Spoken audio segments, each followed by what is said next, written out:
السلام عليكم أعزائي المشاهدين. اليوم بدي أقدم لكم وصفة كيك إسفنجي بدون بيض. في ناس كتير عندها حساسية شديدة ضد البيض وبيقدروا ياكلوا معظم أنواع الكيك. هالوصفة حتمكنكم من أكل الكيك بأمان، وهي كمان مفيدة لأي شخص. ممكن ما يكون عنا بيض ما بنعمل كيك، لا فينا نعمل وكيك شهي جدا. بيلزمكم نص كوب طحين منخل،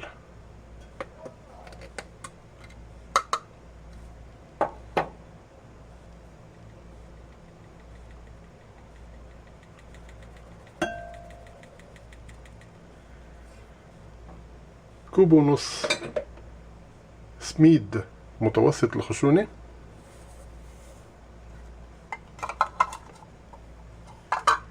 كوب وربع سكر،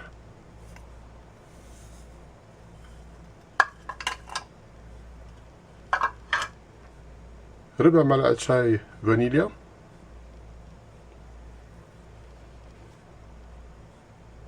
ملعقة شاي ونص بيكنج باودر،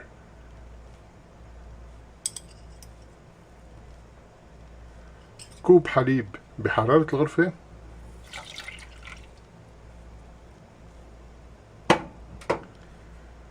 ونص كوب زيت نباتي.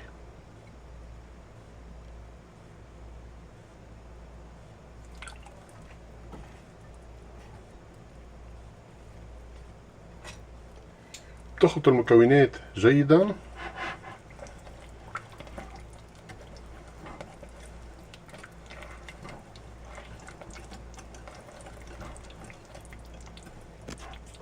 بعدين تسكبوها بقالب مدهون مسبقا بالزيت النباتي.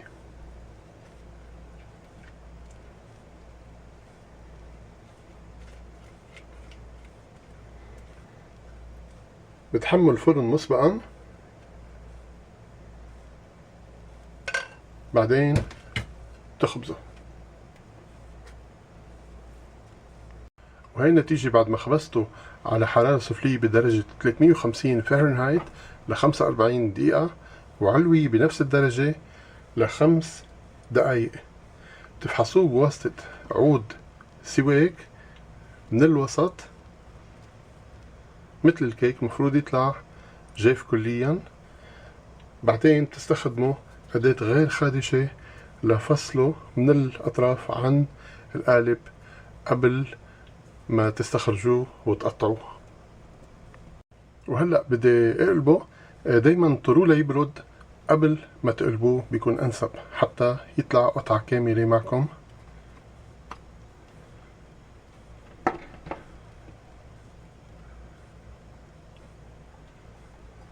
مثل ما شايفين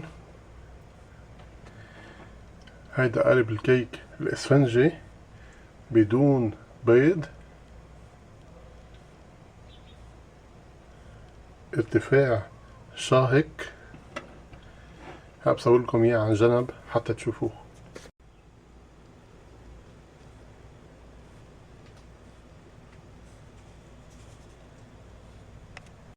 هيدي وصفة أساسية، فيكم تنكهوها مثل ما بتحبوا، فيكم تضيفوا قرفة وجوز، فاكهة مجففة، نكهات مثل الموز، جوز الهند إلى آخره. أهم شي ما تغيروا مقادير الوصفة الأساسية. وقبل ما أترككم، حابب فرجيكم منظر الكيك الإسفنجي اللي صنعته بدون بيض من الداخل. مثل ما شايفين ممتاز وطعمه لذيذ جدا.